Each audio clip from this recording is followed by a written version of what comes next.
રંધીકપુરમાં ગેરકાયદેસર કટ્ટા સાથે આરોપી ઝડપાયો। દાહોદ એલસીબીની જોરદાર કાર્યવાહી।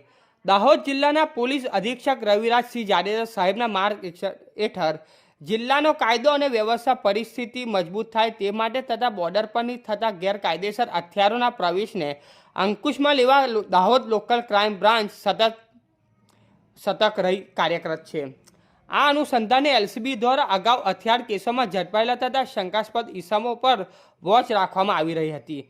તે દરમિયાન એલસીબી પોલીસ ઇન્સ્પેક્ટર શ્રીને મળેલી ચોક્કસ બાતમીના આધારે રંધીકપુર પોલીસ સ્ટેશન વિસ્તારના નાનીવાવ ગામ પાસે એક શખ્સ પાસે ગેરકાયદેસર દેશી હાથ બનાવટનો કટ્ટો હોવાથી માહિતી મળી હતી।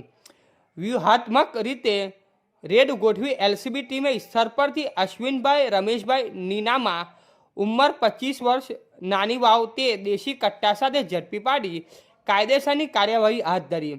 કબજે લેવાયેલા મુદ્દામાલને દેશી હાથ બનાવટનો કટ્ટો કિંમત 2000 રૂપિયા સામેલ છે। આ રીત દાહોદ લોકલ ક્રાઇમ બ્રાન્ચે ગેરકાયદેસર હથિયારો સાથે આરોપીને ઝડપવામાં સફળતા મેળવી રંધીકપુર વિસ્તારમાં હથિયારનો ધારાનો કેસ સફળતાપૂર્વક શોધી કાઢ્યો। રિપોર્ટર વિપુલ કુમાર બારિયા, પીપલોદ। हमारी चैनल ने लाइक शेयर एंड सब्सक्राइब करवाना ना भूलशो। धन्यवाद।